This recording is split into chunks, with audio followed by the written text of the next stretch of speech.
Entender o inglês falado é o seu problema? É a pedrinha no seu sapato? Você vai assistir um filme, uma série, precisa da legenda em português. Vai fazer um exercício de listening, precisa do script. Tá sempre reclamando, teacher, não entendo, listening não é minha praia, nunca vou conseguir ouvir, oh my goodness. Pessoal, não precisa ser assim, não precisa sofrer assim não. O que vocês precisam é aprender a ouvir. Uma vez que vocês aprendem a ouvir, todas essas dificuldades, vão embora. Porque vocês precisam saber que eles contraem, reduzem e ligam. Este é o segredo, esta é a chave para nós desvendarmos os mistérios do listening.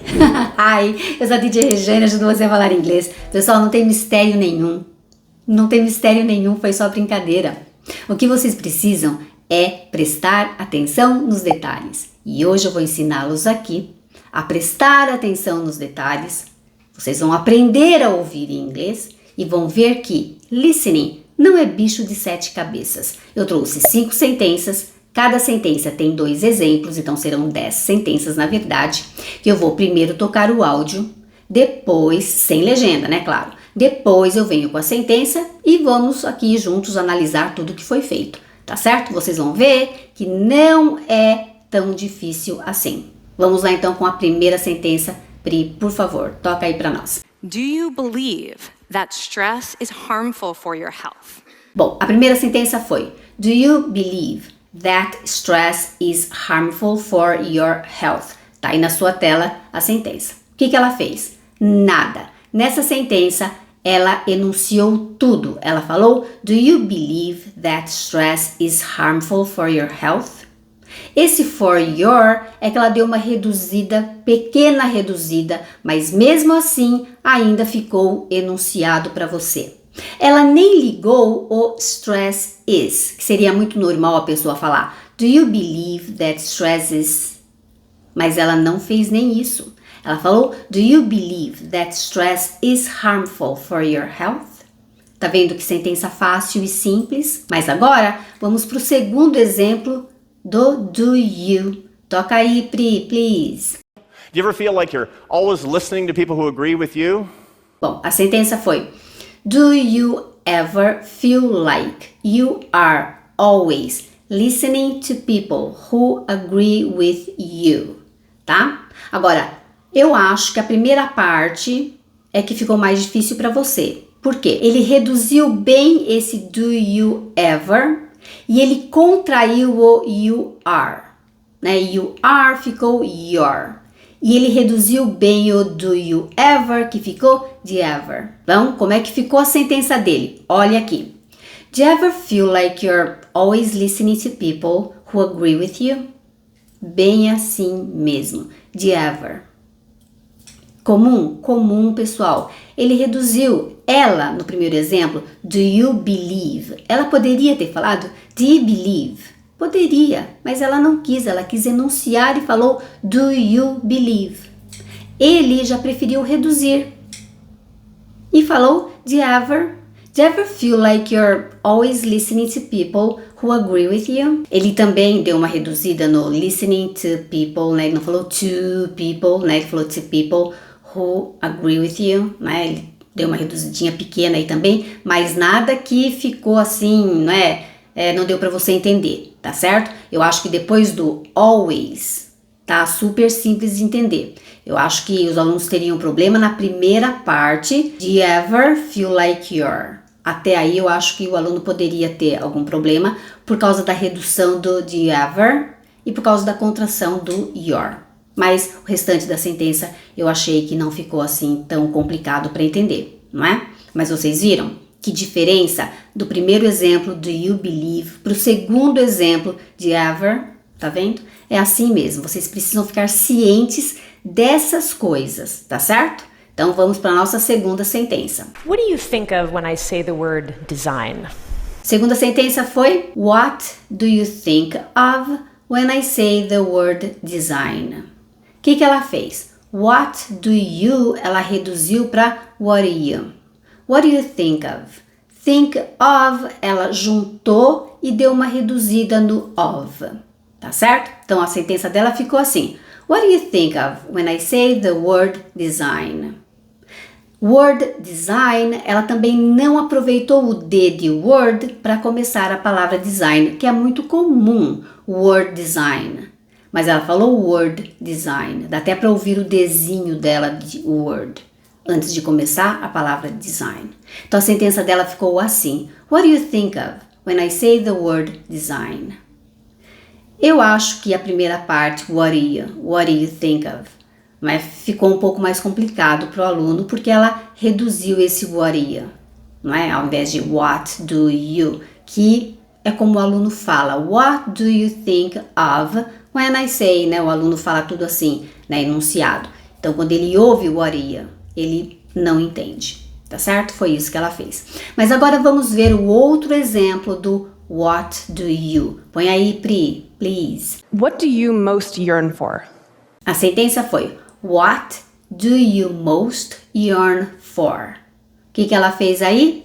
Nada. Ela não reduziu what do you. Ela falou bem enunciado. O verbo yearn é o verbo ansiar, tá certo? Esse verbo talvez, né, seja novo aí para vocês. Então ela falou bem assim mesmo. What do you most yearn for?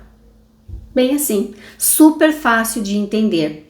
Ela optou por não reduzir what do you, como no primeiro exemplo, what do you. Tá vendo? Exatamente assim.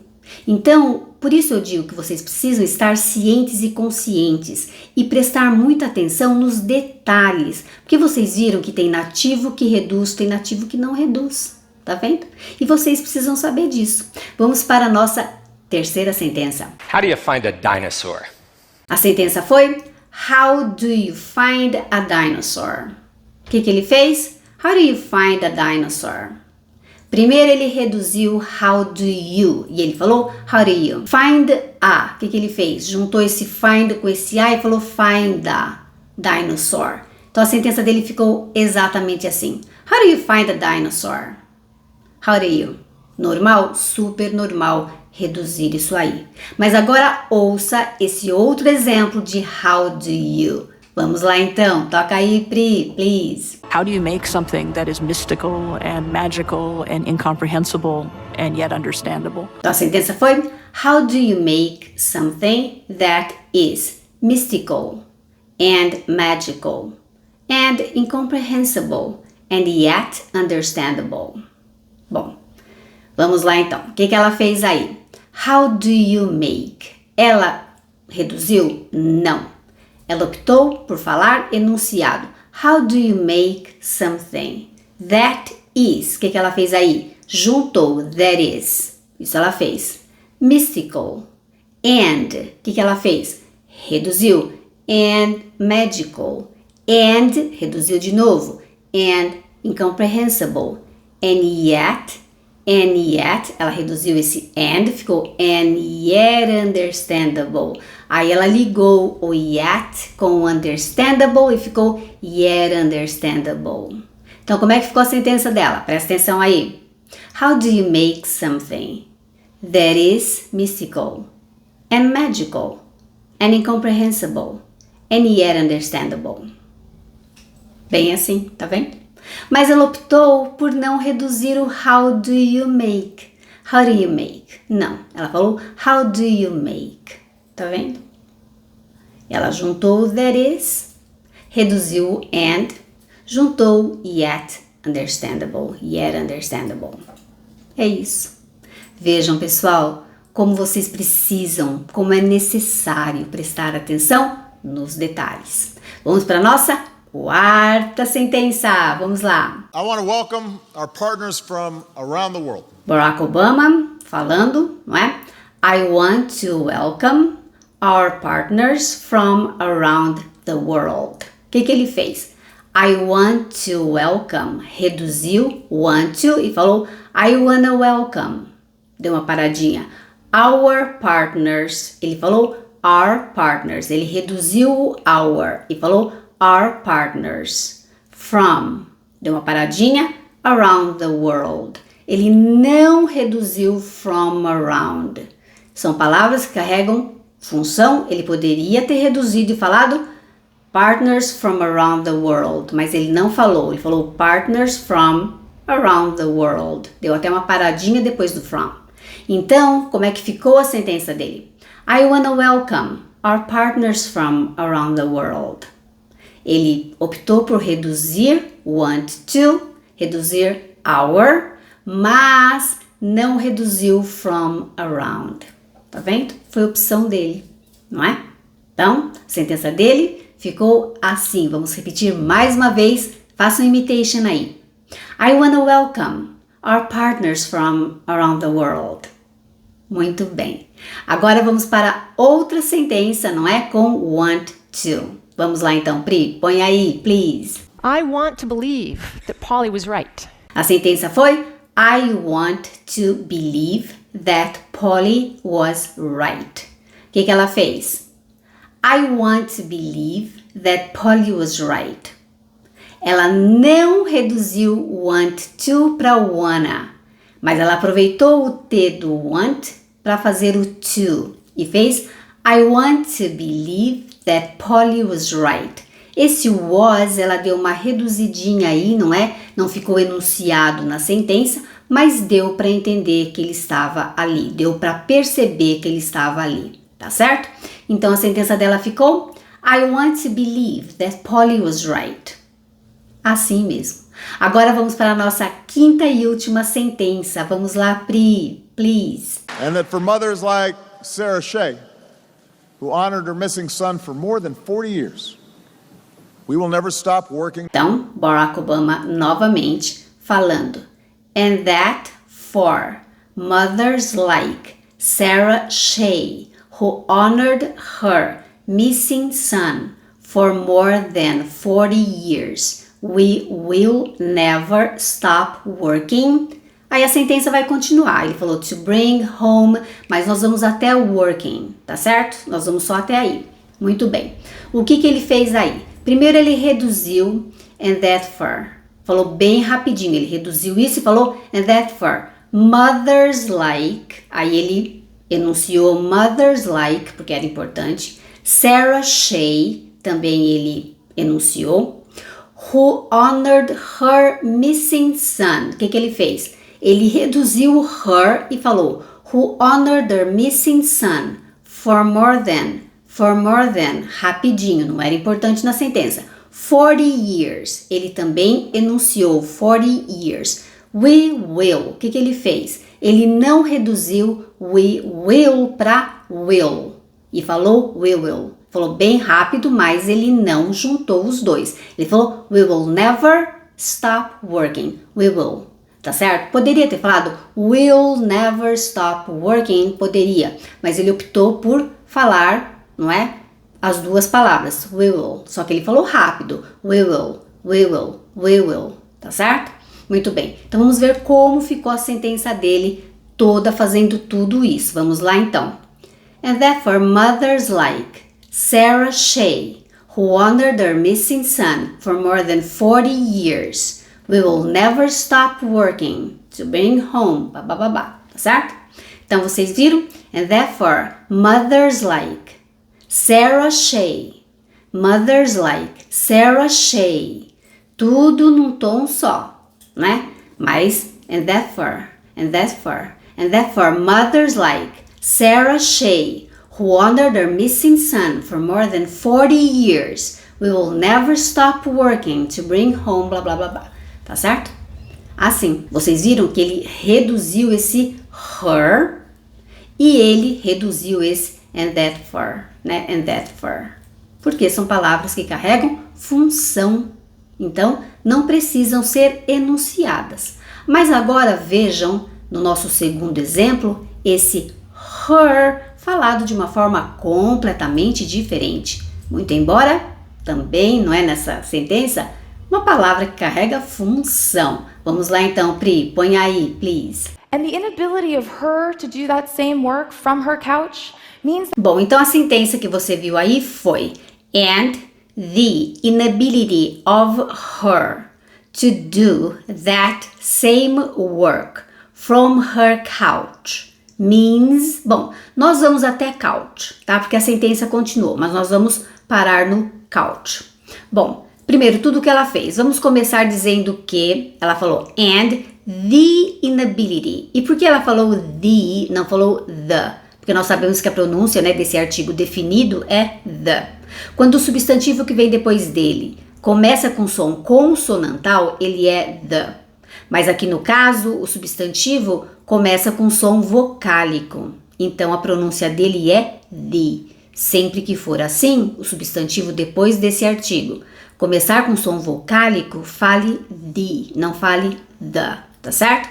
Então, a sentença foi and the inability of her to do that same work from her couch. O que ela fez aí? Primeiro esse of. And the inability of her. Inability of her. Inability of her. Ela ligou e deu uma reduzida nesse of. Com som de V, né, pessoal? O que tem som de F é aquele com 2 Fs no final. Esse aí tem som de V, né? Então ela deu essa reduzidinha no of, porém ela estressou, marcou bem esse her, bem forte. Prestem atenção. And the inability of her to do that same work from her couch.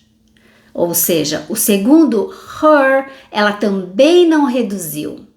Ela também falou her, só que ela não estressou tanto quanto o primeiro.